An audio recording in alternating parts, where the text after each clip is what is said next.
உலகெங்கும் வாழும் அன்பு தமிழ் நெஞ்சங்களுக்கு வணக்கம். மீண்டும் நெஞ்சு பொறுக்குதிரை நிகழ்ச்சியில் உங்களை சந்திப்பது மகிழ்ச்சி.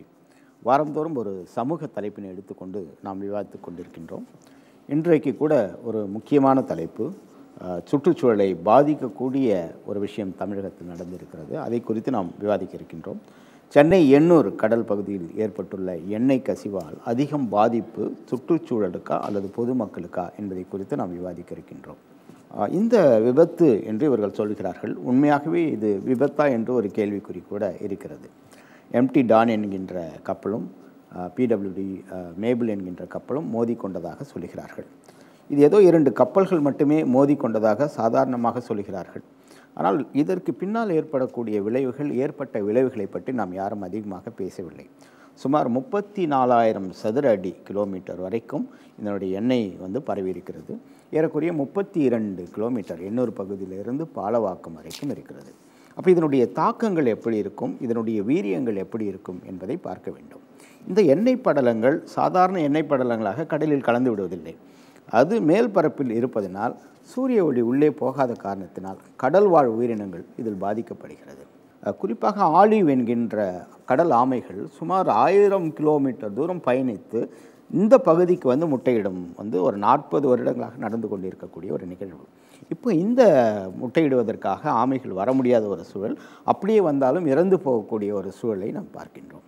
இது கடல்வாழ் உயிரினங்களுக்கான பாதிப்பு. பொதுமக்களுக்கான பாதிப்பு என்று பார்க்கின்ற போது இப்போ இதனால் ஏற்படக்கூடிய தோல் நோய்கள், அந்த பக்கத்தில் இருக்கக்கூடிய குறிப்பாக மீனவர்களுடைய வாழ்வாதாரம் பாதிக்கப்பட்டிருக்கிறது. இவர்களுக்கு ஏதாவது நிவாரணம் தந்திருக்கிறார்களா என்று சொன்னால் எந்த நிவாரணமும் இல்லை. ஆகவே இது சுற்றுச்சூழலுக்கும் பாதிப்பு ஏற்படுத்தியிருக்கிறது, பொதுமக்களுக்கும் பாதிப்பு ஏற்படுத்தியிருக்கிறது. அப்போ இதுக்கு என்ன தீர்வான பண்ணணும், இதற்கு பிறகு அரசு எப்படி முழித்து கொள்ள வேண்டும், இந்த 2 கப்பல்களுக்கும் ஏதாவது நம்ம அபராதம் விதித்தோமா, இனி நடக்காமல் இருப்பதற்கு என்ன இருக்கிறது, இதில் ஏதாவது ஒரு பன்னாட்டு சதி இருக்கிறதா என்பதெல்லாம் குறித்து நாம் விவாதிக்க இருக்கின்றோம். இன்றைய நிகழ்ச்சிக்கு வந்திருக்கக்கூடிய நம்முடைய சிறப்பு விருந்தினர்களை நான் உங்களுக்கு அறிமுகம் செய்து வைக்கின்றேன். கடல் வள ஆராய்ச்சியாளர் திரு பாலசுப்ரமணியம் அவர்கள் நம்முடைய இருக்கின்றார்.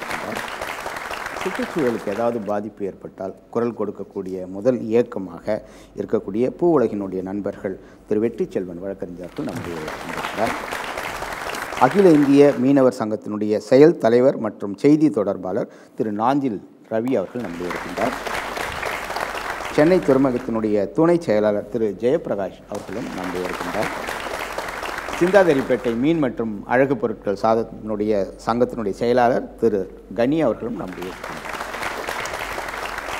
இவ்வளோ பெரிய டெக்னாலஜி வளர்ந்த பிறகு இன்னும் வாளியில் ஊற்றி கொண்டிருக்கக்கூடிய ஒரு சூழல் இருக்கிறது. ஆகவே இதெல்லாம் குறித்து ஒரு ஆவணப்படம் இருக்கிறது. அந்த ஆவணப்படத்தை பார்த்துவிட்டு நாம் விவாதத்தை தொடரலாம். கரையில் நிகழும் மனித மோதல்களால் ஏற்படும் தீமைகளுக்கு நிகரானவை கடலில் மோதும் கப்பல்களின் தீமைகள் என்பதை உலக கடல் பரப்பில் நடந்த கப்பல் மோதல்கள் நமக்கு பாடமாக சொல்லித் தந்திருக்கின்றன. நாம் பாடமாக படித்த அந்த செய்திகள் இன்று எண்ணூர் கடல் பகுதியில் 32 கிலோமீட்டருக்கு படர்ந்து பரவி விரிந்து செயல்முறை விளக்கமளித்துக் கொண்டிருக்கிறது. நமக்கு கடல் சார்ந்த மீனவர்களின் வாழ்க்கையை நேரடியாகவும் கரையில் வாழும் மக்களை மறைமுகமாகவும் இந்த எண்ணெய் கசிவு பாதித்திருக்கிறது. சுற்றுப்புறச் சூழல்கள் பொதுமக்களுக்கு கேடு விளைவிப்பவையாக அமையும் என்ற அதிர்ச்சி தகவல்கள் கிடைக்கின்றன. மீன்கள் உணவுக்கு லாயக்கற்றவைகளாகவும் அதன் முட்டைகள் அழிவுக்கு உட்பட்டவையாகவும் மாறியிருக்கும் செய்திகள் தெரிவிக்கின்றன. 2010 பிரிட்டிஷ் பெட்ரோலியத்தின் எண்ணெய் கடலில் கொட்டிய போது கண்டனம் தெரிவித்து அபராதம் விதிக்கப்பட்டது ஒபாமாவால். ஆனால் இங்கு மௌனமாக வாளிகளில் கடல் தண்ணீரை மொண்டு கரையில் ஊற்றிக் கொண்டிருக்கிறோம். மீண்டும் அது ஒரு பெருமழையில் கடலுக்குள் போகும் என்பது கூட புரியாத அறிவாளிகளால் எண்ணெய் கசிவுகள் வாளிகளில் நிரப்பப்படுகின்றன.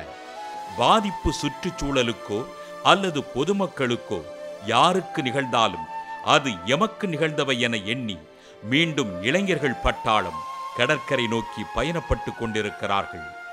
சுற்றுச்சூழல் காக்கப்பட வேண்டும், தேவையான கருவிகளை பயன்படுத்த வேண்டும், மீனவ மக்களின் வாழ்வுக்கு உத்தரவாதம் தர வேண்டும். மீன்பிடி தொழில் எண்ணெய் அகற்றும் பணிக்கு ஆகும் செலவை 2 கப்பல் நிறுவனங்களும் இழப்பீடாக அளிக்க வேண்டும் என்று எதிர்க்கட்சி தலைவர் மு.க. ஸ்டாலின் அவர்கள் கூறியிருக்கிறார். நடக்குமா இது? பொறுத்திருந்து பார்ப்போம். உண்மையாகவே இதில் யாருக்கு அதிகமான பாதிப்பு? சுற்றுச்சூழலுக்கா இல்லைனா பொதுமக்களுக்கா? என்ன மாதிரியான பாதிப்புகளை இது ஏற்படுத்தியிருக்கு? முக்கியமாக சுற்றுச்சூழலாக இருந்தாலும் சரி, பாதிக்கப்படுறது பொதுமக்கள் தான். சுற்றுச்சூழலால் ஏற்படுகின்ற விளைவுகளை சந்திப்பது நேரடியாக பொதுமக்களே தான். இப்போ பொதுமக்கள்ங்கிறது எல்லா வகையிலும் பாதிக்கப்படுறாங்க.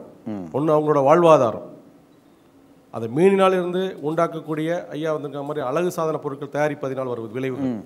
மொத்தத்தில் வருமானம் பாதிக்குது. நிச்சயமாக பொதுமக்களுக்கு அதிகமான விளைவுகளை ஏற்படுத்துறது தான் இந்த எண்ணெய் கசிவோட மெயின் நோக்கம். பொதுமக்களுக்கு தான் எல்லா ப்ராப்ளமே. இதை சாப்பிட்டா ஜீரணமாகாத போயிடும், கண் ப்ராப்ளம், மெயினாக இதில் வரத்துக்கு கேன்சர் நோய் கூட சான்ஸ் இருக்குது. இப்போ வாளியில் எடுத்து ஊற்றும் போதே அவங்க கைகள் நிறைய புண்ணாகுது, அதனால் அவங்களுக்கு தோல் நோய் பாதிப்பு வருது அப்படின்ட்டு. இப்போ எண்ணெய் கசிவை முழுவதுமாக அகற்ற முடியுமா இல்லையானே நம்மளுக்கு தெரியல.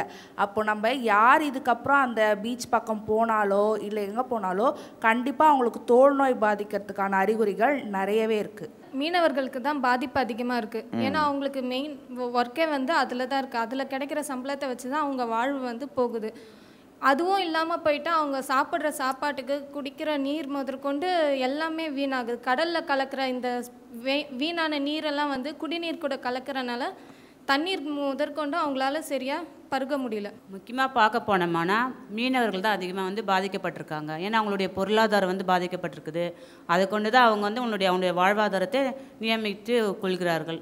மேலும் பார்த்தோம்னா அவங்களுக்கு சரியான வேலை வாய்ப்பு கிடைக்காதனால இதனால் பொருளாதாரம் ரொம்ப அவங்களுக்கு சிதைப்பட்டு போயிருக்கிறது. இந்த எண்ணெய் எவ்வளோ நாள் ஆகும்னு தெரியாது. அதனால நம்ம கடல் வாணிகம் பாதிக்கப்படலாம். இதனால பொருளாதாரமும் பாதிக்கப்படலாம். பண்டைய காலத்துல இருந்தே நமக்கு கடல் வழியாக தான் வாணிகம் ரொம்ப சிறப்பாக இருந்தது. இப்போ இதனால அந்த பாதிப்பு ஏற்படலாம். ஸோ எண்ணூர் துறைமுகம் அந்த கடல் வாணிபத்துக்கு ஒரு முக்கியமான ஒரு போர்ட் அது. ஸோ இனிமேல்ட்டு வரக்கூடிய கப்பல்கள் உள்ளே வராத அளவு கூட இது எண்ணெய் ஆயில் ஸ்பில் இருக்கக்கூடிய ஒரு சூழல் இருக்கனால பாதிப்பு. மீன்களுக்கு மட்டும் இல்லாமல் கடல் ஆமைகள், இறால்கள் அப்படின்னு மொத்தமாக கடல் வாழ் உயிரினம் மொத்தமுமே இதனால் பாதிக்கப்படுறதுனால சென்னை வாசிகள் இதுக்கப்புறம் கடல் வாழ் உயிரினங்களை சாப்பிடலாமா அப்படின்ற ஒரு பெரிய கேள்விக்குறியே உருவாயிருக்கு. இந்த கடல் வாழ் உயிரினங்கள் ரொம்ப ரொம்ப முக்கியம். ஏன்னா கடல் வாழ் உயிரினங்கள் இருந்தால் தான் மற்ற எல்லா விஷயத்துக்கும் நமக்கு ஆதாரமாக இருக்கும். அப்போ இந்த சுற்றுச்சூழல் எந்த அளவுக்கு பாதிக்கப்பட்டிருக்கிறது, கடல் வாழ் உயிரினங்கள் எந்த அளவுக்கு பாதிக்கப்பட்டிருக்குன்னு சொல்ல முடியும்? சரி, எண்ணெய் கசிவுன்றது நமக்கு ஒன்றும் புதுசு இல்லை. அலாஸ்கா, ஃப்ரான்ஸ் போன்ற நாடுகள்லையும் எண்ணெய் கசிவு நடந்திருக்கு. ஸோ அவங்க அதை எப்படி கையாளுறாங்கன்னா அந்த டிஸ்பர்சன்ட்னு சொல்லக்கூடிய அந்த இப்போ பவுடரை மேலே அந்த எண்ணெய் பட்ட இடத்துலலாம் தூவாங்க. அப்புறம் bacterial breakdown of hydrocarbon petroleum பண்ணுறாங்க. ஆனால் நம்ம அரசோ நீங்கள் மத்திய அரசோ இல்லை மாநில அரசோ என்ன பண்ணான்னா வாளிகளை வைத்து எடுத்து ஊற்றி கொண்டிருக்கிறாங்க. இது எந்த அளவுக்கு சாத்தியக்கூறு என்பது ஒரு மிகப்பெரிய கேள்விக்குறி. அது மட்டும் இல்லாமல் இளைஞர்களை அழைப்பு விடுத்து அதை எடுக்க சொல்கிறாங்க. முதல்ல மிகப்பெரிய முக்கியமான விஷயம் என்னென்னா, அது நம்மளால் கையில் தொடவே கூடாது. அது தொற்று நோய், கேன்சர் போன்ற நோய்கள் வர வாய்ப்புகள். ப்ரொடெக்டிவ் கியர் இருந்தால் மட்டும்தான் அதை எடுத்து ஊற்ற முடியும். ஃபஸ்ட்டு அதை புரிய வைத்து அதை வைத்து வாலண்டியர்ஸ் கூப்பிட்டு தான் நம்ம கிளியர் பண்ணிடணும். ஸோ அரசுக்கு அதை ஒழுங்காக கையாண்டிருந்தால் இவ்வளோ தூரம் அது பரவக்கூடிய சாத்தியம் இல்லை. நீங்கள் பார்த்தீங்கன்னா சக்கரை அப்படின்னு சொல்லி ஒரு விஷயத்தை யூஸ் பண்ணுறாங்க வெளிநாடுகள். அதே நமக்கு தாமதமாக இருக்கிறது. அந்த சக்கரை இங்கே பயன்படுத்தி கூட பயன் தளிக்கவில்லை அப்படின்னு சொல்லிக்கின்ற போது அதை விட ஒரு முக்கியமான ஒரு விஷயங்களை பண்ணணும். நாங்கள் போயிட்டு முதன் முறையாக நாங்கள் தான் போயிட்டு அங்கே அந்த ஆயிலை எடுக்கிறதுக்காக போயிருந்தோம். இந்த எண்ணெய் ஒரு கடல் சுற்றுச்சூழலில் மட்டும்தான் பாதிக்கப்பட்டதுன்னா ஒரு 2 நாள் மட்டும்தான் பாதிக்கப்பட்டிருக்கு. என்னென்னா ஒரு அந்த சமயத்தில் ஒரு கடல் அமைதியான நிலை மட்டும்தான் காணப்பட்டது. ஒரு வார காலம் அமைதியாக தான் இருந்தது. அந்த அமைதியாக இருந்ததுனால நீரோட்டம் எந்த பக்கமும் போகலை. நீரோட்டம் போகாதனால எல்லா ஆயிலும் ஒரே இடத்துல தேங்கிடுச்சு. நாங்கள் போன உடனே ஒரு நிறைய மோட்டர் வச்சு அதை எடுக்கிறதுக்கு பயன்படுத்தினாங்க. அது வெறும் தண்ணி மட்டும்தான் வந்ததுனால இது ஆயில் ரொம்ப கிரீஸ் மாதிரியான திக்னஸ் இருந்தது. அதனால் அது மூவ் பண்ணுற முடியல. அந்த சில உபகரணம் நம்ம அரசுக்கிட்ட இருக்கா இல்லையான்னு எனக்கு அதை பற்றி தெரியாது. ஆனால் சுற்றுச்சூழல் அந்த 2 நாட்கள் மட்டும்தான் பாதிக்கப்பட்டிருக்கும். இதை வச்சு என்னென்னா பல மீன் சாப்பிடக்கூடாது, அவங்க தோல் நோய் வருதுன்னு சொல்கிறாங்க. தோல் நோய் வருது, கேன்சர் வருதுன்னு சொல்லும்போது கொஞ்சம் எனக்கு வந்து முரண்பாடு இருக்குது. ஸ்பில்லேஜுக்கு அப்புறம் அதோட புரிதலே வந்து அங்கே உள்ள அதிகாரிகளுக்கும் சரி, அவங்களும் வந்து அதிகார மட்டத்தில் சரியான ஒரு தொழில்நுட்பம் நிறைந்த ஒருத்தரை வந்து அவங்க கூட்டம் அணுகி பேசலை. அவங்க எப்படி ரிகவர் பண்ணணும்னு பார்த்தாங்கண்டி, அது வந்து எஃப்ஓ, அதாவது ஒன்று அது லோடாகவும் கொண்டு போகலாம். கப்பல் வந்து அதோட பிரயாணத்துக்கு பயன்படுற ஃபியூலே அதான் எஃப்ஓ ஃபர்னஸ் ஆகிடுவாங்க. அது இது வந்து க்ரூட் ஆயில் இல்லை, அது கலந்தது வந்து எஃப்ஓன்றது வந்து அந்த அந்த கப்பலுக்கோட ஃபியூல் அதுதான். அதே வந்து லோடாகவும் கார்கோவும் கொண்டு போகிறாங்க. ஓகே, அதோட ஸ்பில்லேஜ் தான் அது. சரி, இப்போ இது என்ன தன்மையை வாய்ந்தது? இப்போ இவங்க சொல்கிற மாதிரி அது மீன்கள் எல்லாம் வந்து அந்த பசப்பசுப்பு தன்மை இருக்க வரைக்கும் மேலே இருக்கும். அது அந்த விஸ்காசிட்டி எப்போ போதோ அது ஸ்ப்ளிட் ஆகிட்டு திடப்பொருளாக வந்து கப்பலை கடலோட அடியில் வந்து தளத்தில் போயிடும். அதை வந்து ஸ்ப்ளிட் பண்ணுறதுக்காக தான் வந்து இந்த கெமிக்கல் பயன்படுத்துவாங்க, பவுடர். அதை பண்ணிட்ட உடனே பிறகு தான் அது வந்து சின்ன சின்ன ஸ்பார்ட்டிக்கலாக மாறிட்டு திடமாக ஆகிட்டு அந்த தண்ணியோட டென்சிட்டியை விட இது அதிகமான பிறகு தான் கீழே போகும். எப்போ வந்து பிசு தன்மை விஸ்காசிட்டி குறையுதோ அது வந்து திடமாகிடும். ஓகே, அப்போ வந்து அடித்தளத்துக்கு போயிடும் கடல். அப்போ வந்து அது அப்படியே செட்டில் ஆகிடும், செடிமெண்ட் ஆகிடும், ப்ராப்ளம் இருக்காது. அது எப்போல்லாம் வந்து தண்ணியோட மேலே இருக்குதோ அப்போல்லாம் வந்து அது கடலில் சுற்றுச்சூழலுக்கு பாதிப்பு தான். அது இதை அரசாங்கம் கையாண்ட விதம் ரொம்ப மெத்தன போக்காக நடந்துக்கிட்டாங்க. இந்த ஜல்லிக்கட்டு பிரச்சனை அப்போ தான் நடந்து அந்த மாணவர்களும் இளைஞர்களுக்கு கடுமையான எழுச்சி போராட்டம் நடந்தது. அதை மறைக்கணுன்றதுக்காக இது பெரிய விஷயமாக்குனாங்க. இதை பண்ணிடணும்னா தண்ணியோட இது கலக்க போகிறதில்ல, மிதக்க தான் செய்யப்போகுது. இது கரையை ஒதுங்கினா தான் பிரச்சனையே தவிர கடல்லையே ஒரு செப்பரேட் பண்ணி அங்கேருந்து ஸ்டக் பண்ணி எடுத்துகிட்டு இருக்கலாம். அது நடந்த அன்றைக்கே வந்து இது ஒரு போர்க்கால நடவடிக்கையாக எடுத்துருக்கணும். முதல்ல ஆக்சிடென்ட் நடந்து ஒரு 2-3 நாள் அது கரை ஒதுங்குறவர்களும் கம்முன்னு தானே இருந்தாங்க. கரை ஒதுங்கினப்போ தான் அதோடைய வீரமே தெரியுது உங்களுக்கு. இது வந்து ஐரோப்பிய நாடுகள் நடந்து இருந்தது உடனே போர்க்கால நடவடிக்கை எடுத்து உடனே அதை, ஏன்னா அதோடைய சீரியஸ்னஸ் அதிகமாக இருந்திருக்கும். கரையோரம் ஒதுங்கக்கூடாது, கரையோரம் ஒதுங்கினா தான் அது சீரியஸ். கடல்லையே அதை செப்பரேட் பண்ணி எடுத்துகிட்டு இருக்கலாம். இந்த விபத்து ஏற்பட்ட பிறகு உங்களுடைய மீன் வியாபாரம் எப்படி இருந்துச்சு? டவுன் ஆயிடுச்சா? இல்லைன்னா 28ஆம் தேதி விபத்து நடந்த மறுநாள் மீன் விற்பனை எங்கள் வணிக வளாகத்தில் 25 டன் இருந்த விற்பனை நிலை குறைந்து 1-2 டன்னாக ஆகியுள்ளது. ரொம்ப நஷ்டம். 20 நாட்களாக மிகுந்த சிரமத்திற்கும் மிகுந்த பாதிப்புக்கும் எங்கள் வணிக பெருமக்கள் பாதிக்கப்பட்டு வருகின்றனர். நீங்கள் என்ன கேரண்டி கொடுப்பீங்க பொதுமக்களுக்கு இந்த உணவை சாப்பிடுவதனால இது பாதிப்பு வராது? நீங்கள் வந்து சொன்னீங்க ஃப்ரீயாக நீங்கள்லாம் மீன் வறுத்து தரணும், ஒரு நாள் பேப்பரில் விளம்பரம் செஞ்சு அது மார்க்கெட்டில் வந்து ஒரு விழிப்புணர்வு ஏற்படுத்துகிறாங்கன்னு சொல்லிட்டு அது ஒரு வியாபார தந்திரமாக தான் மக்கள் பார்க்கின்றார்களே தவிர உண்மையாகவே இதில் சாப்பிட்றதுனால நமக்கு வராது இந்த கேரண்டி என்ன தருவீங்கன்னு கேட்குறேன். வியாபார தந்திரம் மட்டுமல்ல, பொதுமக்கள் இதை சாப்பிட்டால் எந்த விதம் ஆவான்னு சொல்லிட்டு பப்ளிக்கும் சரி அஃபிஷியல்ஸும் நம்ம கூப்பிட்டு டிஸ்பிளே பண்ணியிருந்தோம். மிஸ்டர் ஜெயக்குமார் மினிஸ்டர் கூட சொல்லியிருந்தாங்க. எதிர்கட்சி தளபதி ஸ்டாலின் சொன்னதுக்கு அப்புறம் தான் அதோட எஃபெக்டை கவர்மெண்ட் எடுத்தாங்க. முதல்ல அது ஒரு அஜாக்கிரதையாக இருந்தாங்க. இது வந்து ஒரு ஸ்திரத்தன்மையற்ற அரசு இருந்ததுனால தான் மத்திய அரசில் வாதாட முடியல. இதுதான் மெயின் காரணம். இது பப்ளிசிட்டி பண்ணதில் வந்து இவங்க வந்து பப்ளிக்கும் சரி புரிதல் இல்லாதனால இந்த பாதிப்பு ஏற்பட்டது. எண்ணூர் துறைமுகத்திலிருந்து பாலவாக்கு வரைக்கும் ஆயில் கரை படைஞ்சிருக்கு, அது உண்மைதான், இல்லை. ஆனால் நாங்கள் வந்து 2 லட்சம் போட்டு இன்னைக்கு கட்டுமர விலை போட்டு விலை 1 கோடி ரூபாய் இருக்கு. நாங்கள் சுமார் 50 கிலோமீட்டர்லேருந்து ஆழ்கடல் 500 கிலோமீட்டர் வரைக்கும் போய் தான் நாங்கள் மீன் பிடிக்கிறோம். கரையோரம் மீன் பிடித்தா தான் எங்களுக்கு அதுக்கு போட்டு. நான் ஆக்சுவலாக வியாபாரியாக பேசல, எங்களுக்கு அதுக்கு போட்டு கட்டுமரம். நான் கரையில் உட்காந்து மீனை பிடிச்சி நான் வந்துடுவேன். கரையில் படுற மீனால எந்த பாதிப்பும் மீனே வராது கரைக்கு. முதல்ல ஆமை அடிபட்டு செத்து தான் அது ஒரு கப்பலில் தான். மீனவருக்கும் இதுக்கும் சம்மந்தம் இல்லாத வந்து மக்களுக்கு அவேர்னஸ் வரணும். வெறும் பக்கெட்டில் எடுத்து கொட்டிட்டு இருக்காங்க. எத்தனை லிட்டர் பக்கெட்டு? 2 litre bucket. இது என்னைக்கு போய் சேரும்? எங்கே கொண்டே கொட்டுறாங்க? நல்லா ஏற்றுறாங்களா? கிடையாது. இது கொண்டு கரை ஓரத்தில் கொட்டுறாங்க. மழை பெஞ்சு வந்துச்சு, ஜஸ்ட் இன்னொரு ஒன்றும் இல்லை, திருப்பி ஒரு மழை வந்துச்சு, எல்லாம் எங்கே போயிடும்? நேரம் உள்ளே போய் சேரும். அப்போ உள்ளே போனால் ஆயில் வந்து எப்பவுமே கடல் அலை என்றும் ஓய்வதில்லை. அதே தான் வாழ்க்கை தத்துவம். இவ்வளோ ஆயிலும் கடலுக்கு போகும்போது மழை பெய்யும் போது முகத்தோர வழியாக போகுது. ஒரு நாளைக்கு வந்து 40 டன் பிளாஸ்டிக் யூஸ் பண்ணுறாங்க. 40 டன் பிளாஸ்டிக்கும் மழை பெய்யும் போது அந்த ஃப்ளட் டைமில் அவ்வளோ பிளாஸ்டிக்கும் உள்ளே போகுது. கடலில் 3 விதமான நிலப்பரப்பு இருக்குது. ஒன்று மணல், ஒன்று அந்த சதுப்பு நிலம் சொல்லுவாங்க, சதுப்பு நிலம், ஒன்று பாறை. அதிக பாதிப்பு பிளாஸ்டிக்கினால் வருது. எல்லா மீனும் புதஞ்சு தான் வாழும். அந்த புதஞ்சு வாழும்போது எல்லா பிளாஸ்டிக்கும் போய் படியுது கீழே போய் படியும் போது மூச்சு திணறி இறந்தது பல ஆயிரக்கணக்கான மீன் இறக்குறது. டெய்லியும் வந்து கடலுக்கு போகும்போது வலை போடும்போது வெறும் பிளாஸ்டிக் மட்டும்தான் வரும். இது வந்து மிதந்து வந்து ஒரே நாள் அங்கே அடிப்பட்ட உடனே ஒரே நாளில் வந்து கரைக்கு வந்ததுனால அதை எடுக்க முடியாத வழியில் நான் கூட தான் போயிட்டு அந்த ஆயில் எடுத்தேன். எனக்கு வந்து எந்த விதமான பாதிப்பும் இல்லை. நான் வந்து 40 டன் ஆயில் எடுத்துருக்கிறேன் எங்கள் குரூப்பை கூப்பிட்டு போயிட்டு. அதனால் வந்து நீங்கள் ஒரு தவறான தகவலை மக்களுக்கு வெளிப்படுத்தும் போது நீங்கள் வந்து இதனால் வந்து மீன் சாப்பிட்டா பாதிக்கப்படுதுன்னு சொல்லும்போது மீனவருக்கு பாதிக்கப்படுறாங்க. அது மீன் சாப்பிடாதனால அது உங்களுக்கு தான் பாதிப்பு சொல்கிறாங்க. நான் கூட தான் போய் எடுத்தேன் அப்படின்னு. அதோட பாதிப்பு நம்மளுக்கு இப்போ தெரியாது. எந்த ஒரு பாதிப்பும் உடனடியாக தெரியாது. பிற்காலத்தில் தான் அதோட விளைவுகள் தெரியும். நான் இப்போ போய் எண்ணெய் தொட்டதுனால எனக்கு ஒன்றும் இல்லை பாருங்கள், நான் சாப்பிட்றதால எனக்கு ஒன்றும் ஆகலை பாருங்கன்னு இப்போ வேணால் சொல்லிடலாம். இப்போ சாப்பிட்றதுனால பின் விளைவுகள் நிறைய வரும் அப்படின்னு நாங்கள் சொல்கிறோம். ஆயிலே 2 விதமான ஆயில் இருக்குது, லைட் ஆயில், ஹெவி ஆயில் சொல்லிட்டு. லைட் ஆயில் வந்து இந்த மாதிரி ஸ்ப்ரெட் ஆகிருந்ததுன்னா அது வந்து சீக்கிரத்தில் வந்து இதுவாகிடும், நார்மல் ஆகிடும். அதுவே இப்போ ஸ்ப்ரெட் ஆகிருக்கிறது வந்து ஹெவி ஆயில். இது வந்து கொஞ்ச நாள் இதை நம்ம அப்படியே விட்டோன்னா அது தார் ரோடு மாதிரி மாறிடும். அந்த மாதிரி மாறி விட்டு ரொம்ப இது பண்ணுறதை விட இதை சீக்கிரமாக வந்து சரி பண்ணலாம். அதனால் வந்து மீனுக்கெலாம் பாதிப்புன்னு சொல்கிறதுலாம் வந்துட்டு இது கிடையாது சார். நான் வந்து இந்த ப்ராப்ளம் ஆன 2 நாளுக்கு அப்புறமேட்டு எங்கள் வீட்டில் நான் சாப்பிட்டேன். எங்கள் வீட்டில் இருக்க ஒரு ஃபங்க்ஷன் வச்சு எங்கள் வீட்டில் இருக்க எல்லாருமே சாப்பிட்டாங்க. யாருக்கும் இன்னமும் எதுவும் ஆகலை. சின்ன குழந்தை கூட சாப்பிட்டுச்சு, இன்னும் யாருக்குமே எதுவுமே ஆகலை. அதனால வந்து அது வெறும் தண்ணியில் மட்டும்தான் அந்த ப்ராப்ளமே தவிர அதனால் உள்ளே இருக்க மீனுங்களுக்குலாம் ப்ராப்ளம்னு யாரும் சொல்லலை. அதாவது ஒரு கப்பல் வந்து லாபம் தரவில்லை என்று சொன்னால் அந்த கப்பலை என்ன பண்ணுவாங்க, ஒன்று உடைப்பாங்க.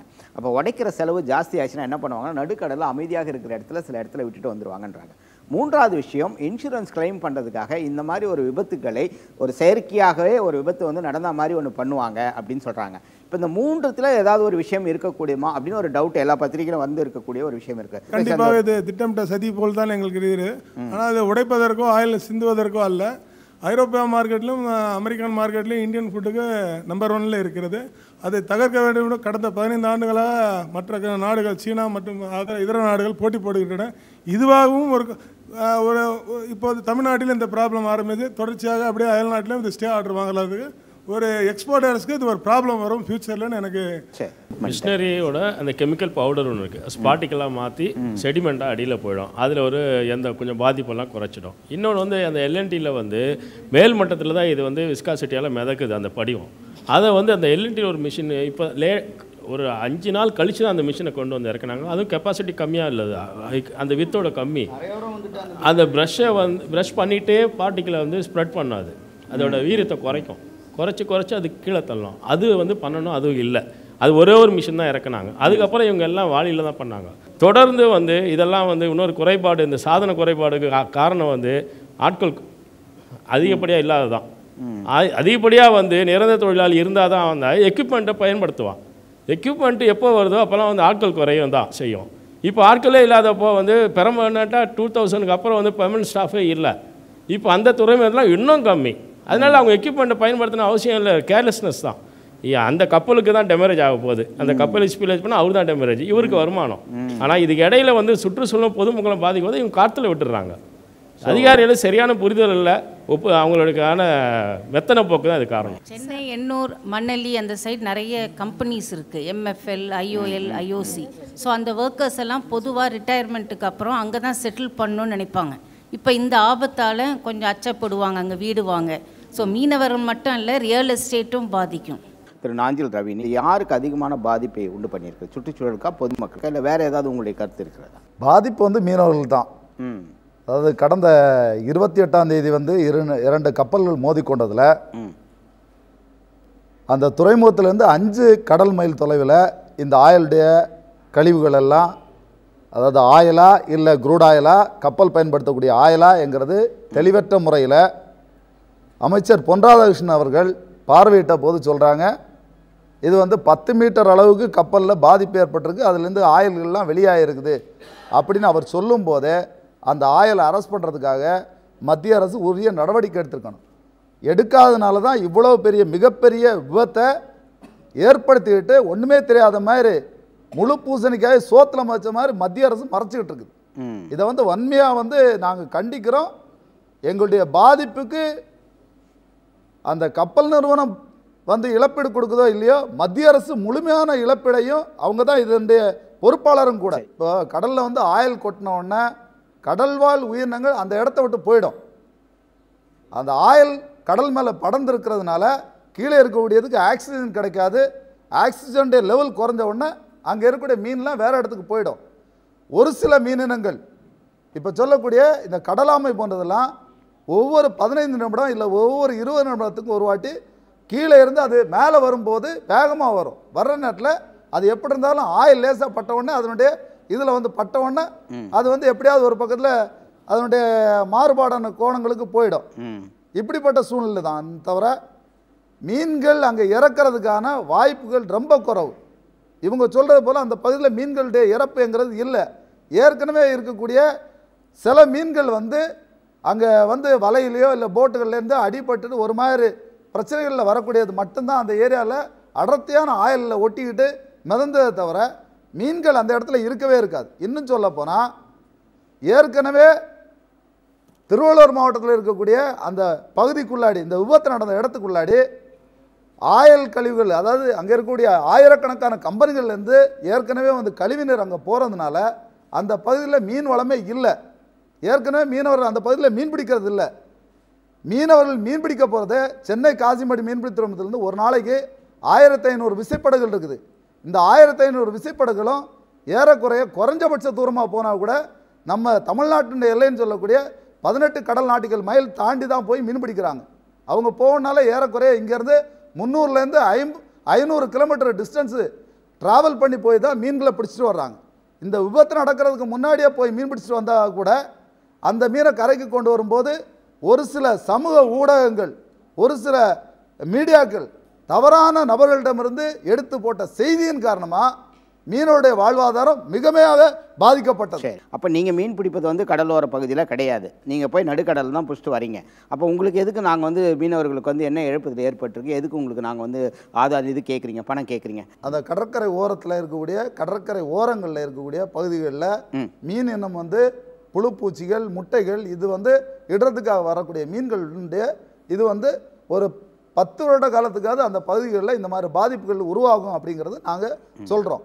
இது மட்டும் இல்லாமல் நீங்கள் கேட்குற மாதிரி நாங்கள் வந்து மீன்கடையில் வந்து ஆழ்கடலை பிடிச்சிட்டு வந்தால் கூட இந்த 28ஆம் தேதி இன்னை வரைக்கும் நாங்கள் கொண்டு வர்ற மீன்களை சாப்பிட்றதுக்கு மக்கள் அஞ்சுறாங்க. அதுக்கு அப்படி அஞ்சுற காரணத்தினால நாங்கள் ஒரு கடலுக்கு போகிறதுக்கு ஏறக்குறைய 5 லட்சம் 7 லட்ச ரூபா வரைக்கும் நாங்கள் வந்து ஃபியூவல் டீசல் வந்து பயன்படுத்த வேண்டியது இருக்குது. ஐஸ் வந்து 15,000 டன்லேருந்து 20,000 கிலோ வரைக்கும் நாங்கள் வந்து ஐஸ் எடுத்துகிட்டு போகிறோம்.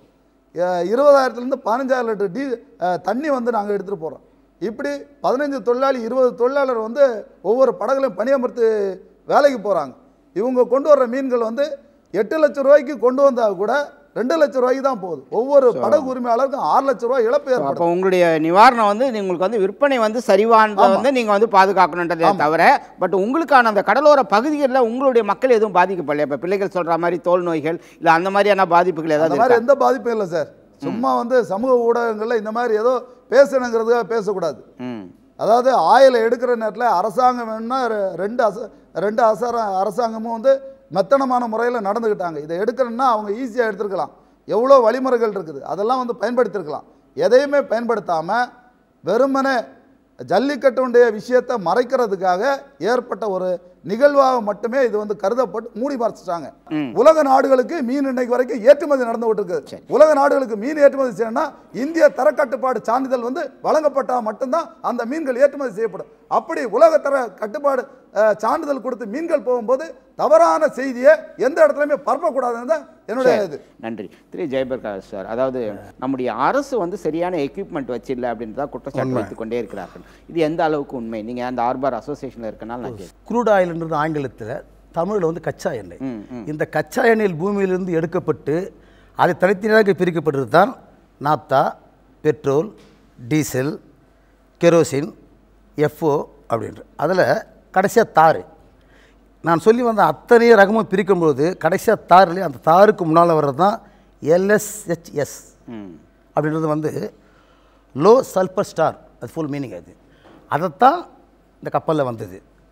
கடந்த மாதம் ஈராக் கப்பலும் பாம்பே கப்பலும் ஒன்றுக்கு ஒன்று மோதி கொண்ட போது அது வெளியேற்றப்பட்டது தான் நான் சொல்லியிருந்த அந்த LSHS என்ற எண்ணெய். அந்த எண்ணெய் தான் இப்போது கடலில் பரவப்பட்டிருக்குது. இந்த எண்ணெய் மின்சாரத்துக்கு பயன்படுத்தப்படக்கூடிய ஒரு எண்ணெய். அது மின்சாரத்துக்கு பனியின் காரணமாக 2 கப்பலும் இடித்து கொண்டதாக சொல்கிறார்கள். ஸோ இத்தனை ஆண்டு காலம் வந்து இப்படிப்பட்ட ஒரு சம்பவம் நடக்கவில்லை, நடந்ததுக்கான வாய்ப்புகள் இல்லை. ஆனால் இது சதி என்பது மட்டும் புரிந்து கொள்ள முடிகின்றது நம்மளால். ஒன்று, இது எப்படிப்பட்ட சதி என்பது தான் நமக்கு புரியாத ஒரு புதிராக இருக்கின்றது. இந்த சம்பவத்தில் வந்து எஸ்எஸ்ஹெச்எஸ் என்ற அந்த ஆயில் வந்து கடலிலே கலக்கப்பட்டு அது காற்றிலே கடல் ஓரமாக வரப்பட்டது. கடல் ஓரமாகத்தான் நீங்கள் சொன்ன பல இடத்திற்கு அது போயிருக்கிறத தவிர கடல் ஆழத்தில் இல்லை என்பது உண்மை. இந்த கடல் ஓரத்தில் இருக்கக்கூடிய உயிரினங்கள் வந்து இருந்தது உண்மை. கடல் ஆழத்திலே இருக்கக்கூடிய உயிரினங்கள் எந்த ஒரு சேதம் ஏற்படவில்லை உண்மை.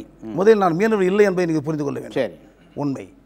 இப்படி ஊடகங்களிலும் பத்திரிகைகளிலும் வந்து சொல்வதை நம்முடைய நாட்டு மக்கள் அப்படி எடுத்துக்கொள்கிறார்கள். அது இருக்குமா இருக்கா என்று சிந்திக்க வேண்டும் என்ற தாழ்மையான கருத்து.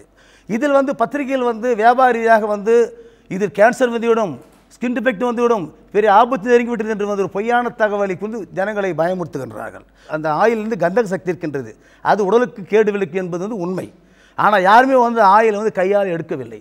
இன்று சென்னை துறைமுகத்தை சேர்ந்த பல பேரதிபர் கூட வந்து அங்கே பணிபுரிய நண்பர்களுக்கு கை உறை கொடுத்து காலணி கொடுத்து பாதுகாப்புக்காக அதை அப்புறப்படுத்த சொன்னார்கள்.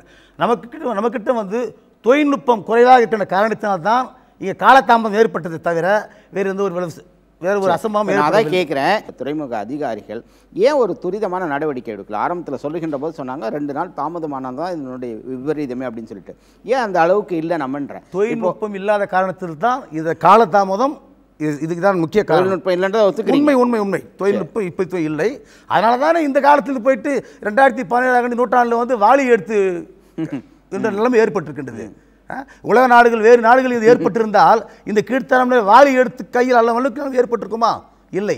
நம்ம அந்த அளவுக்கு பின்தங்கி இருக்கின்றோமா என்று புரியவில்லை. சரி, நன்றி திரு ஜெயபிரகாஷ். நன்றி கனி. இப்போ எந்த மாதிரியான பாதிப்பை வந்து நீங்கள் சந்தித்து இருக்கீங்க? இந்த மீன் வியாபாரம் வந்து டல்லாக இருக்கா, இல்லை என்ன உங்களுடைய நிலைமை? என்ன மீன் வியாபாரிகளுடைய நிலைமை? மீன் வியாபாரம் குறைந்து விட்டது, எல்லோரும் ஒத்துக்கொள்ள வேண்டியது.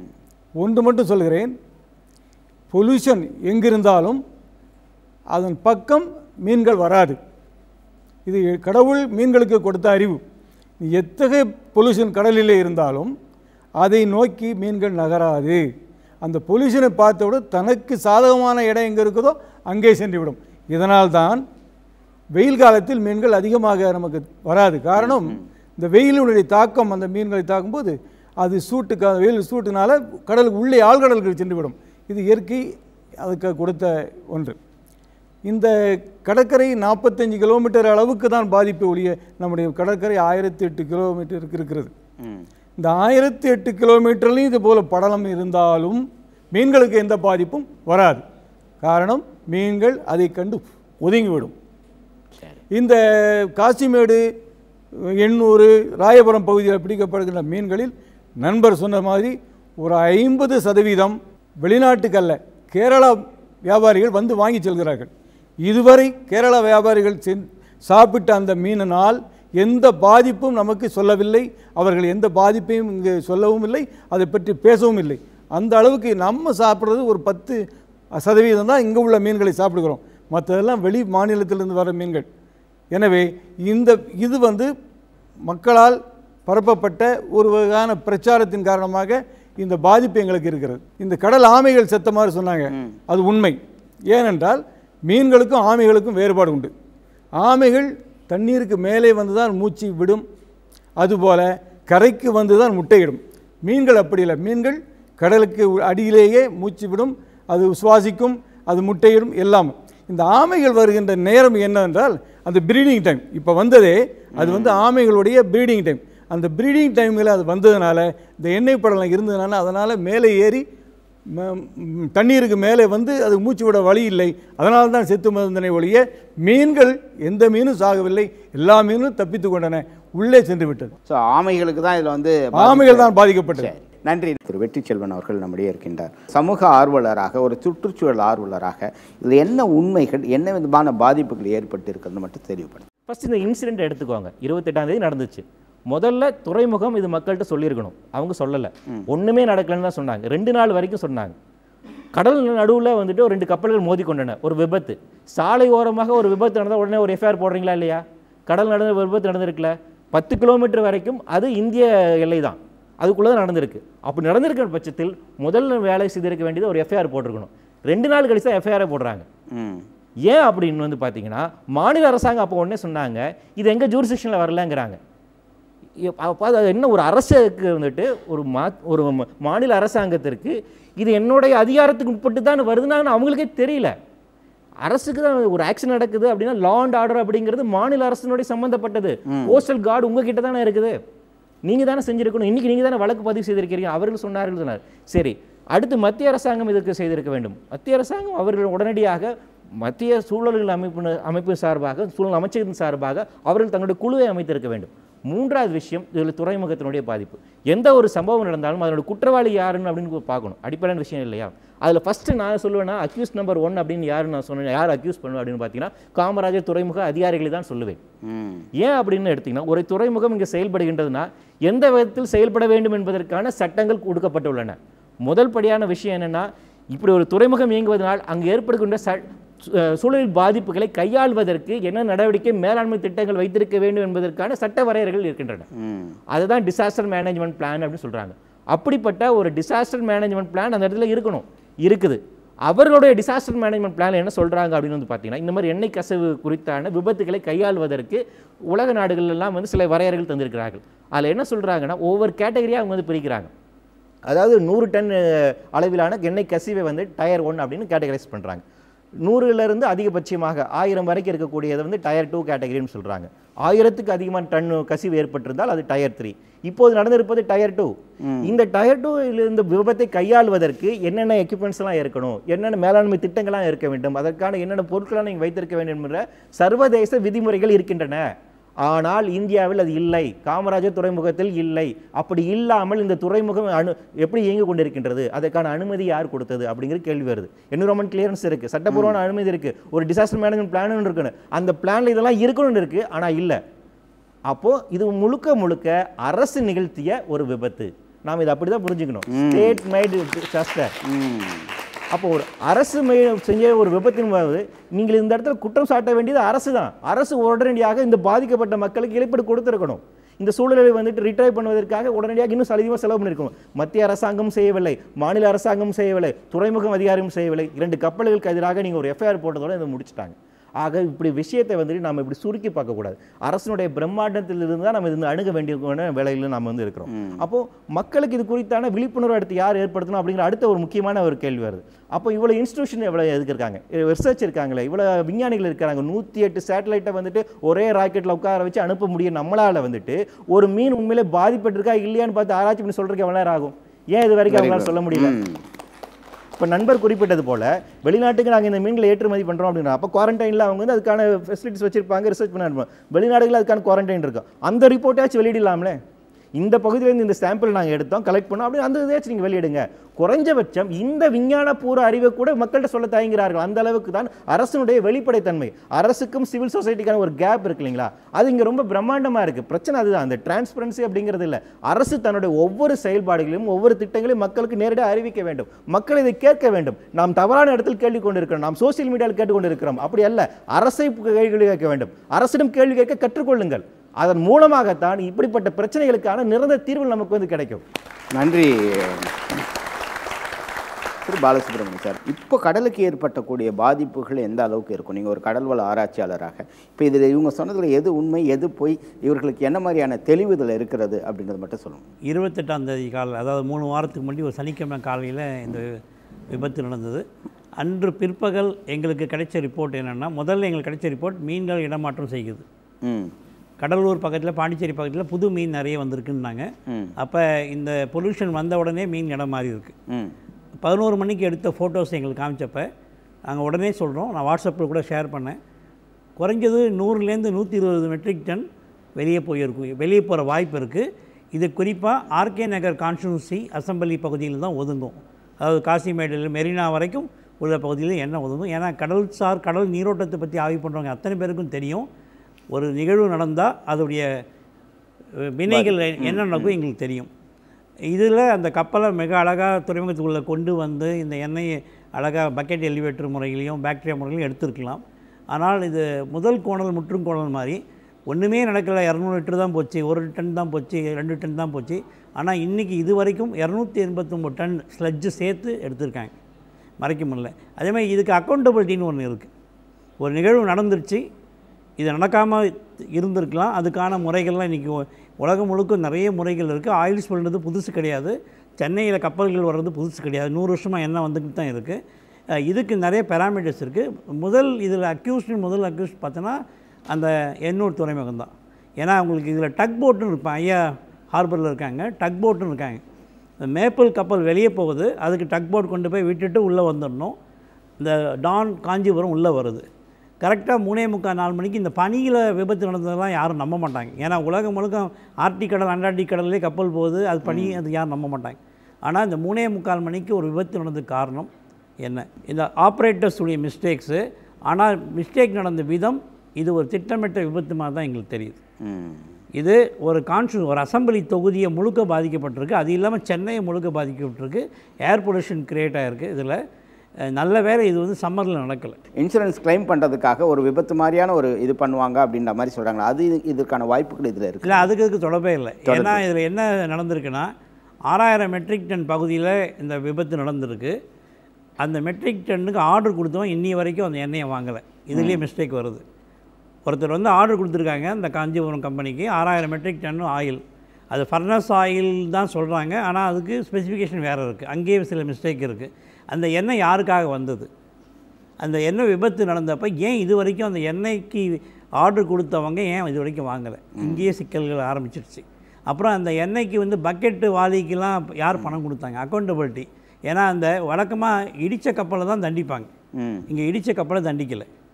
இடித்த கப்பலை ஜஸ்ட்டு அவரை காவலில் வச்சுருக்காங்க. ஆனால் இடி வாங்கின கப்பல் இருக்குல்ல, இந்த டான் காஞ்சிபுரம், அதில் தான் போய் எண்ணெய் வெளியே வந்தது. அந்த கப்பலுக்கு $100,000 கொடுத்துருக்காங்க. யார்? அந்த கப்பல் ஓனர் வந்து துறைமுகத்துக்கு கொடுத்துருக்காங்க. இதுக்கு அக்கௌண்டபிலிட்டி இது வரைக்கும் வரல. கிட்டத்தட்ட 6 கோடி ரூபா அந்த கப்பல் ஓனர் வந்து துறைமுகத்துக்கு கொடுத்துருக்காரு. அந்த பணம் எப்படி டிஸ்ட்ரிபியூட் ஆச்சுன்றது தெரில. பக்கெட் வாலிக்கு கயிறுக்கு 6 கோடி ரூபா செலவு பண்ணியிருப்பாங்களா? நீங்களே சொல்லுங்கள் பார்க்கலாம். இல்லை, வாலண்டியர்ஸ்ன்றாங்க. நிர்வாக சீர்கேடுகள் இருக்கும்போது தான் வாலண்டியர்ஸ் வருவாங்க. என்றைக்கு வந்து ஒரு அரசு சிஸ்டம் ஃபெயிலியர் ஆகுதோ அப்போ தான் வாலண்டியர்ஸ் வருவாங்க. அப்போ அந்த வாலண்டியர்ஸ் வந்து ஆர்வத்தை அவங்களை கொச்சப்படுத்துவதும் தப்பு. இதில் இவங்க இன்றைக்கி பேசுகிறது பார்க்குற மீன் தொடர்பாக தான் பேசுகிறாங்க. ஒரு கடல் ஆய்வாளர் முறையில் மீன்கள் இந்த நிகழ்ச்சி நடந்தப்பே அது வெளியே போயிடுச்சிங்க, அது தொடர்பு இல்லை. அந்த கரை வேவ் பிரேக்கர்னு சொல்லுவாங்க, ஒரு 12 மீட்டர்லேருந்து கடற்கரை வரைக்கும். இங்கே என்னென்னா விபத்து நடந்த இடம் பாதிக்கப்பட்ட பகுதி வந்து பீச் கிடையாது, காசிமேட்லேருந்து 800 வரைக்கும் கல்லால் தடுக்கப்பட்ட ஒரு இடம். அந்த கல்லில் வந்து இந்த எண்ணெய் ஒதுங்கினால தான் இவ்வளோ பாதிப்பு. அதனால் அந்த வேவ் பிரேக்கர்ஸ்குள்ளே இருந்த ஆமைகள், சின்ன சின்ன மீன்கள், அதாவது ஊக்கு போட்டு மீன் பிடிக்கிறது மட்டும் சில பாதிக்கப்பட்டது. ஆனால் இந்த விசைப்படகுகளால் எந்த பாதிப்பும் நடக்கல. ஸோ அந்த மீன்களை சாப்பிட்னா நமக்கு எந்த பிரச்சனையும் கிடையாது. விசைப்படகுகளால் போனது, அதாவது இப்போ வந்து நார்த் ஈஸ்ட் மான்சூனுடைய பீரியடு, அதனால் தண்ணி ஃபுல்லாக தெற்கு பக்கம் போகிற தண்ணி, அதனால் உடனே அதுக்கு இடம் மாறிடுச்சு. அதில் பாதிப்பு இல்லை. ஆனால் பிரச்சனை ஏர் பொல்யூஷன். ஒரு கடற்கரை மீனவர்கள் மட்டும் பாதிக்கப்படலை, சென்னையுடைய வட சென்னை பகுதி முழுக்கும் பாதிக்கப்பட்டிருக்கு. இன்னும் 2 மாதத்துல தெரியும். ஏன்னா இப்போ என்னாச்சுன்னா, நாங்கள் ஒரு என்வரன்மெண்டல் ஏஜென்சியில் நாங்கள் அணுகிறோம். நீங்கள் வந்து டெஸ்ட் எடுத்தீங்களே, ரிப்போர்ட் என்ன சார்? இது அரசாங்கம் தொடர்பான விஷயம், நாங்கள் தரமாட்டோம். இப்போ இதுலேருந்து என்ன தெரியுது? ஒரு நிர்வாகத்தை அதோடைய சீர்கேடுகளை மறைக்கக்கூடிய தன்மைகள் தொடர்ந்து நடந்துகிட்ருக்கு. இது வந்து பயோடைவர்சிட்டி ரிலேட்டடு. ஒரு மனிதர்கள் இறக்கலை, அதனால் பிரச்சனைகள்னு சொல்ல முடியாது. இப்போ இதுக்கே நாங்களாம் இருக்கோம். நான் 2008 பண்ண ஒரு ஆய்வுக்கு 2017 எனக்கு உடல் நோய் வந்து அவஸ்தைப்படுறேன். அதே மாதிரி நேற்று 1 வாரம் முன்னாடி நடந்த நிகழ்வுக்கு 1 மாதம் கழித்து ஹாஸ்பிட்டலுக்கு போனால் அக்கௌண்டபிலிட்டி கிடையாது. அவங்க சொல்லுவாங்க உங்களுக்கு ஏதோ பிரச்சனை வந்துடுச்சுன்னுவாங்க. இது வந்து ஒரு பயோவாருக்கு ஈக்குவலான ஒரு நிகழ்வு. இந்தியா வந்து கடற்கரை சூழ்ந்த நாடு, அதில் எந்த விதத்துலேயும் பயோவார் வரும். Very good. அதனால் நம்ம வந்து இன்றைக்கி ஆள் இறக்கலை, மீன் தான் செத்து போச்சு, அதனால் பிரச்சனை இல்லைன்னு நினைக்கிறது மிகப்பெரிய தப்பு. இது ஒரு சுற்றுச்சூழல் தொடர்பானது. கடலில் ஏற்படுற பாதிப்பு கண்டிப்பாக நிலத்துக்கு அந்த பாதிப்பு வரும். அதனால் கவனமாக இருக்கும். நன்றி பாலசுப்ரமணியன் சார். அப்போ ஒட்டுமொத்தமாக இதில் என்ன பண்ணி இருக்கணும் அப்படின்னு நினைக்கிறீங்க? ஒவ்வொருத்தரும் ஒவ்வொரு வரியில் சொல்லுங்கள். அரசு இயந்திரம் விபத்து நடந்த உடனேயே தற்காப்பு நடவடிக்கையும் அதை பாதுகாக்கும் முறையை பற்றி எடுத்திருக்க வேண்டும். ஒன்று. ரெண்டாவது, அதுக்கு என்ன ஆன்டி சொல்யூஷன் என்ன பண்ணாங்கன்னா, இப்போ நம்ம சாதாரணமாக தீயணைப்பு தொழில் பண்ணுறாங்க, ஃபயர் பவுடர் போட்டிருக்காங்க நிறையா. அதை நம்ம ஸ்ப்ரெட் பண்ணியிருந்தோம்னாக்கா கண்டிப்பாக அங்கேருந்து கடந்து வரும்போதே அதோட வீரியத்தன்மை குறைந்து உள்ளில் அமிழ்வதற்கான ஏற்பாடு நடைபெற்றிருக்கும். அதை தவிர்க்கணும், கண்டிப்பாக அதை தடுக்கலை. ஒவ்வொரு துறையிலும் ஏற்படும் பாதிப்புகளுக்கு விரிவாக அரசு வந்து எல்லாருக்கும் ட்ரைனிங் கொடுத்து இந்த மாதிரி நடந்தால் தடுக்கிறதுக்கு கடுமையான ட்ரைனிங் கொடுக்கணும் எல்லாரையும். இது முற்றிலும் வந்து அரசு, துறைமுக நிர்வாகம், அரசியல்வாதிகளின் கடமை மறுப்பு தான் இது சொல்லணும். இதை இனி வரும் காலங்களில் அதுக்கான முன்னெடுப்பாக வந்து ஊடகங்கள் வந்து செயல்பட்டு இருந்தால் இது சரியாக தீர்க்கப்படும். ஒரு விஷயம் நடந்து முடிஞ்ச பிறகு தான் அவேர்னஸ், ஓ இது நடந்துச்சு நெக்ஸ்ட் டைம் வந்து இது அது நடக்கிறதுக்கு முன்னாடியே வந்து ஒரு அவேர்னஸ் ப்ரோக்ராம் கவர்மெண்ட் தான் இதை எடுத்து நடத்தணும். அது வந்து ஸ்கூல்ஸ், காலேஜஸ், அப்புறம் இந்த தீம் பார்க்ஸில் வந்து சும்மா உட்காந்துட்டு போகிறாங்க. பெரிய பிக் ஸ்க்ரீன் மாதிரி வச்சு ஏதாவது அவேர்னஸ் ப்ரோக்ராம் மாதிரி அவங்களுக்கு கன்வே பண்ணால் அது மூலிமா அவங்க தூய்மை இந்தியா திட்டத்தையே வந்து முன்னணியாக கொண்ட மத்திய அரசு வந்து இது கண்டிப்பாக எதனா ஒரு வழியில் வந்து தீர்வு கண்டு இருக்கணும். அதே மாதிரி நிறைய கடல் ஆமைகள் வந்து இறந்திருக்கு அப்படின்னும் போது பீட்டா போன்ற அமைப்புகள், நிறைய அமைப்புகள் வந்து மிருகங்களுக்காக இல்லை உயிரினங்களுக்காக பேசுகிற அமைப்புகளும் வந்து இதுக்கு எதனா முன்னணி ஸ்டெப்பாக எடுத்து இந்த பிரச்சனையை வந்து கூடிய விரைவில் தீர்க்க பார்த்துருக்கணும். மத்திய அரசு, மாநில அரசு இதை வந்து ஒரு பாடமாக எடுத்துக்கணும். ஓகேங்க, அடுத்த தடவை வந்து இந்த மாதிரி ஒரு விபத்து நடந்தால் டிசாஸ்டர் மேனேஜ்மெண்ட் ப்ரோக்ராம் மாதிரி செட் பண்ணணும். அதான் வந்து எக்யூப்மெண்ட்ஸ் இல்லை, வாலி வச்சுலாம் க்ளீன் பண்ணக்கூடாது. இது வந்து நான் வந்து ஆயில் ஸ்பில்காக மட்டும் சொல்ல, நிறைய பவர் பிளான்ட் இருக்குது, அணுமின் நிலையங்கள் இருக்குது, மீத்தேன்லாம் எடுக்கிறாங்க இல்லைங்களா. ஸோ அங்கே வந்து மேபி டிசாஸ்டர் ஆகலாம். ஸோ நம்ம டிசாஸ்டர் மேனேஜ்மெண்ட் மாதிரி தேவையான எக்யூப்மெண்ட்ஸு, அதுக்கப்புறம் ரீஹாபிலிட்டேஷனுக்காக நம்ம முன்னாடியே வந்து செட் பண்ணி வச்சுக்கணும். இப்போ வந்து வாலியில் எடுக்கிற அந்த இது கூட எக்யூப்மெண்ட்ஸ்லாம் கரெக்டாக ரெடியாக வச்சோம். நடந்த தவறு நடந்து விட்டது. மத்திய மாநில அரசுகள் பாதிக்கப்பட்ட வியாபாரிகள், சிறு குறு வியாபாரிகளுக்கு ஏற்பட்டுள்ள நட்டஈட்டினை உடனடியாக வழங்கி அவர்கள் வாழ்வாதாரத்தினை காப்பாற்ற வேண்டும் என்று தாழ்மையுடன் கேட்டுக்கொள்கிறேன். சொரா என்ற வகை ஒரு எல்லாருக்கும் தெரிஞ்ச வகையில் அந்த சொரா வந்து வெளிநாட்டுடைய வற்புறுத்தினால் அடியோடு இந்த ஏற்றுமதியை நின்று விட்டது. அதனால் நிறைய வருமானம் கிடைத்து ஏற்றுமதி நின்று விட்டது. இது வெளிநாட்டு சதி என்பதற்கு இது ஒரு உதாரணம். நாங்கள் பண்ணுற வியாபாரம் நல்லா பெரிய வியாபாரம் தான். இப்போ ரொம்ப நொறுங்கி போயிருக்கு. நம்ம கட்டில் மீன் வாங்குறவங்க எல்லாம் சைக்கிளில் வராங்க. எல்லாம் 150 பேர் 200 பேர் வருவாங்க. சைக்கிளில் வாங்குறவங்க ரொம்ப குறைஞ்சி போச்சு. இப்போது கிட்டத்தட்ட இப்போ 5 பேர் 6 பேர் தான் வராங்க. இப்போ அது கூட இல்லாமல் போயிடுச்சு. பெரிய பாதிப்பு நம்ம உட்காந்துருக்குறாங்க. அதுக்கு ஏதாவது நிவாரணம் கண்டிப்பாக நீங்கள் பண்ணி ஆகணும். இந்த ப்ராப்ளமை வந்து சீக்கிரமாக சால்வ் பண்ணால் தான் மக்களுக்கும் வந்து நல்லது, சுற்றுச்சூழலுக்கும் நல்லது. பயப்படாமல் மீன் வாங்கி சாப்பிடுங்க. மீனவர்களுக்கு கொஞ்சம் காசு கிடைக்கும். அதனால் மக்கள் கொஞ்சம் கஷ்டப்பட்டுருக்காங்க. அரசு கவனக்குறைவினால தான் இந்த ப்ராப்ளம்லாம் வருது. சுற்றுச்சூழலுக்கும் அதிக பிரச்சனை, மக்களுக்கும் அதிக பிரச்சனை உருவாக்குது. தமிழ்நாடு ஃபிஷரிஸ் டெவலப்மெண்ட் கார்பரேஷனை சார்ந்த மீன்வள கல்லூரின்னு ஒன்று இருக்குது. அந்த கல்லூரியிலிருந்து சயின்டிஸ்ட்டுகள் வந்து இந்த கரையோரம் இருந்த மீன்களை எல்லாம் எடுத்து சென்று அவங்க ஆராய்ச்சி செய்து இதனால் எந்த பாதிப்பும் இல்லை, பொதுமக்கள் தாராளமாக சாப்பிடலாம் என்ற சான்று கொடுத்துருக்காங்க, சர்டிஃபிகேட் கொடுத்துருக்காங்க. ஏன் சொல்லுகிறது என்றால் இது போன்ற பெரிய பெரிய ஆராய்ச்சி நிறுவனங்கள்லாம் சொல்லியிருக்கிறாங்க, டாக்டர் சொல்லியிருக்காங்க. இது யாருமே இதை சாப்பிடக்கூடாது என்று சொல்லவில்லை. வைட்டமின்கள், புரோட்டீன்கள் அதிகம் இருக்கின்ற உணவு, டயாபெட்டிக் பேஷண்ட், ஹார்ட் பேஷண்ட்டு, உடல்நல குறைவுள்ளவர்கள், உடல் பலவீனமானவர்கள் எல்லாம் சாப்பிடக்கூடிய இந்த மீன்களை தயவுசெய்து பிரபகண்டா மூலமாக இந்த விழிப்புணர்வு அது இதுன்னு சொல்லி மக்களை ஏமாற்றி எங்கள் வாழ்வை, மீனவர்கள் வாழ்வை நீங்கள் பாலடித்து விட வேண்டாம். 10 ரூபாய்க்கு வர காரைப்பொடியில் இருக்கிற சத்து வேறு எதுலையுமே இல்லைன்னு சொல்கிறாங்க. அந்த அளவுக்கு எங்கள் மீனில் வள இருக்கிறது. மக்கள் அதை வாங்கி சாப்பிட்டு நிறைவான எந்த மன நிறைவோடு இருக்கலாம், எந்த வியாதியும் வராது என்று உறுதி கொள்கிறோம். நன்றி திரு ஜெயபிரகாஷ். இந்தியாவில் 11 துறைமுகம் இருக்குது. இதுக்கு வந்து முக்கிய இது மத்திய சரக்கு தான் அதனுடைய இது அண்டர்டேக்கிங் தான். நாங்கள் இது வந்து இதுக்கு இந்த சிறு துறைமுகம் வந்து பொறுப்பு ஏற்றுக்காது.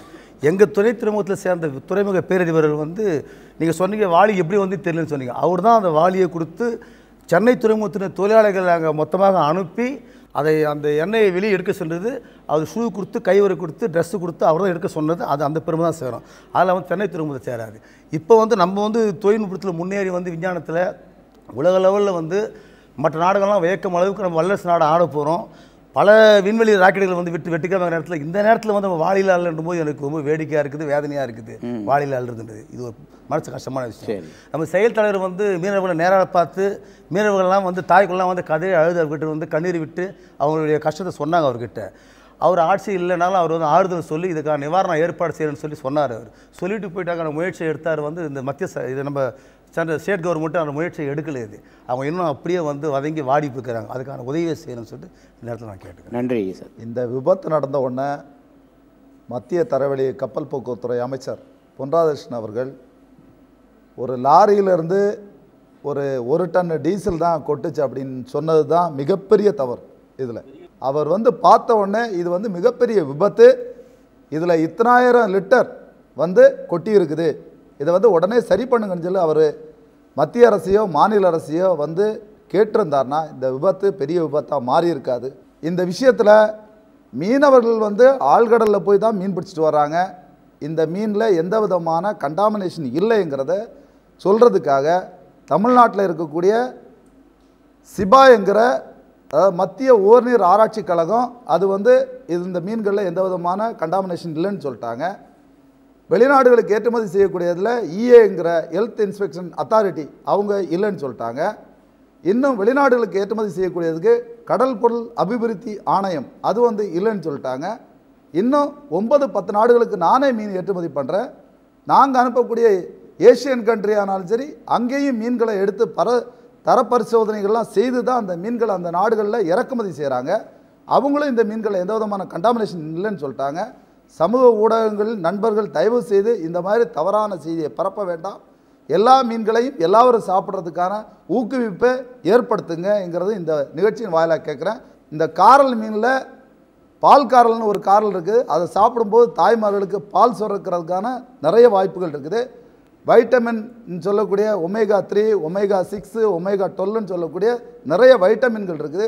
திருக்க மீன் சாப்பிட்டிங்கன்னா பேறுகாலத்தில் மகளிருக்கான சுகப்பிரசவம் ஏற்படுறதுக்கான வாய்ப்புகள் நிறையா இருக்குது. தண்டு முதுவோட பிரச்சனைகள்லாம் தீர்றதுக்கான வாய்ப்பு இருக்குது.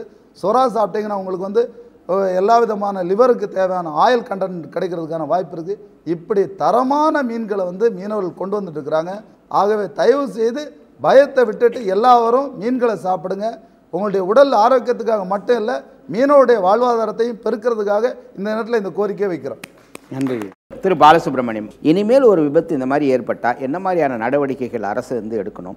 அதே மாதிரி இந்த பேரிடர் மேலாண்மை இன்னும் எவ்வளோ தூரத்துக்கு நம்ம இது பண்ணணும்? இப்போ இன்றைக்கும் வாளியை வச்சுட்டு வரக்கூடிய ஒரு சூழ்நிலை இருக்குன்னா டெக்னாலஜி எந்த வகையில் டெவலப் பண்ணணும் அது சொல்லுங்கள். இப்போ 2016 இந்த ஆயில் ஸ்பில், இந்த எண்ணெய் சிக்கலுக்கு கவர்மெண்ட் ஆஃப் இந்தியாவில் ரூல்ஸே போட்டிருக்காங்க. அதனால் பிரச்சனை நடந்தபடி சொல்லியிருந்தானா 22 மதியானமே அரக்கவுண்ட்லேருந்து NDMA national disaster mitigation authority உடனே வந்திருப்பாங்க. அதுக்கப்புறம் இந்த வாளி இதெல்லாம் தேவை இருந்திருக்காது. லேட்டஸ்ட் டெக்னாலஜி, நேற்று என்ன டெக்னாலஜி உலகத்தில் இருக்கோ அதை பயன்படுத்தியிருக்க வாய்ப்பு இருக்குது. அதனால் நடந்த விஷயத்தை மறைச்சது தான் இங்கே மிகப்பெரிய பிரச்சனை. அது இல்லாமல் இங்கே கோஸ்டல் ப்ராசஸ் டிபார்ட்மெண்ட் ஒரு டிபார்ட்மெண்ட் தூங்கிக்கிட்டு இருக்குது. PWDயில் 5 வருஷமாக தூங்கிக்கிட்டு இருக்குது.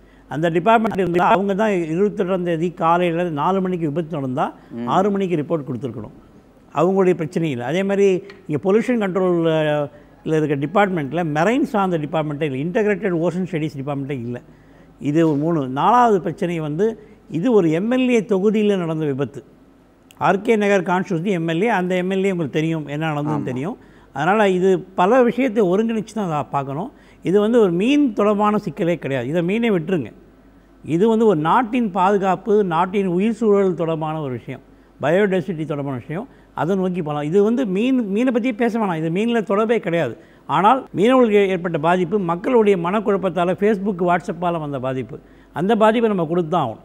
இந்த மீனவர்களுக்கு பாதிப்பு நம்ம கொடுத்து தான் நிவாரணம் கொடுத்து தான் ஆகணும். அதே சமயத்தில் அந்த பகுதியில் வரக்கூடிய நோய்களுக்கு உடனடியே தீர்ப்பு ஏற்படும். நன்றி சார். திரு வெற்றிச்செல்வன், உங்களுடைய கருத்து. துறைமுகம் போதிய நடவடிக்கை எடுக்கல. அவங்களோட டிசாஸ்டர் மேனேஜ்மெண்ட் பிளான்லேயே ரொம்ப தெளிவாக சொல்லியிருக்காங்க. எங்ககிட்ட Tier 2 இன்சிடென்ட் விபத்து நடந்தால் அதை கையாள்வதற்கு, மேலாண்மை செய்வதற்கு எந்த விதமான எக்யூப்மெண்ட்ஸ் இல்லை, நாங்கள் தயாராக இல்லை என்பது அவரோட அறிக்கை. அந்த அறிக்கை இருக்குது, வெப்சைட்டில் இருக்குது, யார் வேணால் போய் பார்க்கலாம். அவர்கள் ஒத்துக்கிறாங்க. ஆனால் அப்படிப்பட்ட இடத்துல, அப்படிப்பட்ட துறைமுகத்தில் இப்படிப்பட்ட கப்பல் வருவதற்கான அனுமதி தந்திருக்கிறீங்க. இதுதான் முரண்பாடான விஷயம். அப்போ அவர்கள் செய்திருக்கிறது கிரிமினல் நெக்லிஜென்ஸ். அவர்கள் இதுக்கு லையபிலிட்டி ஆகிற ஸ்டேட்டினுடைய ரெஸ்பான்சிபிலிட்டி இதில் இருக்குது. அப்போது எல்லா விதமான வளர்ச்சி திட்டங்களையும் நாம் கேள்விக்குள்ளாக்க வேண்டும். ஒரு வளர்ச்சி திட்டம் வருகின்ற போது 2 விஷயங்களை நீங்கள் கையாள வேணும். ஒன்று, அது சூழலில் எந்த விதமான பிரச்சனை உண்டாகும். அப்படி பிரச்சனைகள் உண்டாக்குவதை நீங்கள் எப்படி கையாள செய்ய போகிறீங்க? அதற்கு இப்படி விபத்து நடந்தால், அது கூடங்குளம் அணுகுலை திட்டமாக இருந்தாலும் சரி, கெயில் திட்டமாக இருந்தாலும் சரி, நியூட்ரினோ திட்டமாக இருந்தாலும் சரி, வேறு எந்த திட்டமாக இருந்தாலும் சரி, அப்படியே வளர்ச்சி என்கின்ற பேரில் நீங்கள் ஏற்றுக்கொள்ள வேண்டாம். அதனோட சூழல் பிரச்சனை என்ன புரிந்து கொள்ளுங்கள். இதை கையாள்வதற்கு நம்ம அரசு தயாராக இருக்கின்ற என்ற கேள்வியை எழுப்புங்கள். இதில் ஒரு டிசாஸ்டர் வருகின்ற போது, விபத்து வருகின்ற போது அதை மேலாண்மை செய்வதற்கு அவர்கள் தயாராக இருக்கிறார்களா? இப்படி ஒட்டுமொத்தமாக நாம் பார்க்க வேண்டிய ஒரு விஷயமாக தான் நான் இதை பார்க்குறேன். ஒட்டுமொத்தமாக பார்க்கின்ற போது இந்த நிகழ்ச்சியின் வாயிலாக ஒரு தெளிவு கிடைத்திருக்கிறது. இந்த மீன்களை சாப்பிடுவதால் மக்களுக்கு எந்த விதமான பாதிப்பும் ஏற்படாது, மீன்களை சாப்பிடாதனால்தான் அவர்களுக்கு பாதிப்பு ஏற்பட்டிருக்கிறது என்ற விழிப்புணர்வை அவர்கள் சொல்லியிருக்கிறார்கள். ஆகவே தைரியமாக மீன் வாங்கி சாப்பிடுங்கள் என்பதுதான் அவர்களுடைய கருத்தாக இருக்கிறது. ஆனால் அந்த கடற்கரை பகுதியில் இருக்கக்கூடிய அந்த இயற்கை சூழலெல்லாம் பாதிக்கப்பட்டிருக்கிறது. அதற்கு சில காலங்கள் இருக்கும். அதற்கான நடவடிக்கைகளை அரசு எடுக்க வேண்டும். இந்த மீனவர்களுக்கு ஒரு நிவாரணத்தை தர வேண்டும் என்று சொன்னால் அவங்களுடைய மீன்கள் விற்காத ஒரு சூழ்நிலை இருக்கிறதுனால அவர்களுக்கு ஒரு நிவாரணம் தர வேண்டும் என்பதை குறித்து ஒரு மிக தெளிவான ஒரு கருத்தை அவர்கள் பதிவு செய்திருக்கிறார்கள். நம்ம டிஜிட்டல் இந்தியாவை பற்றி பேசி கொண்டிருக்கின்றோம். எல்லாமே கேஷ்லெஸ் எக்கனாமி ஆகணும் அப்படின்னு சொல்கின்ற போது இன்னும் கூட வாளியை வைத்து நாம் வாரிக்கொண்டிருக்கின்றோம் என்று சொன்னால் அப்போ டிஜிட்டல் இந்தியான்ற பேசல என்ன இருக்குது? அப்போ தொழில்நுட்பத்தை நாம் அப்கிரேட் பண்ண வேண்டும். இதில் தொழில்நுட்பத்தினுடைய குறைபாடுகள் இருக்கிறது. அதே போன்று துறைமுகத்தினுடைய நிர்வாக குறைபாடும் இதில் நம்ம முழுக்க முழுக்க காண்கின்றோம். என்ன சொன்னால் அவங்க உடனே அறிவிக்கவில்லை, இதற்கான எக்யூப்மெண்ட் எல்லாம் வைத்தில்லை என்று சொல்கிறார்கள். ஒரு புயல் வருகின்ற போது துறைமுகத்தில் எச்சரிக்கை கூண்டு ஏற்படுத்தியிருக்கிறார்கள். ஒரு இது என்ன வைக்கிறாங்க, இப்போ நம்ம ஒரு எச்சரிக்கை அவர்கள் வைப்போம், இனிமாத விழித்து கொள்ளுங்கள் என்ற ஒரு எச்சரிக்கை இந்த நிகழ்ச்சியின் வாயிலாக நாம் வைக்க விரும்புகின்றோம்.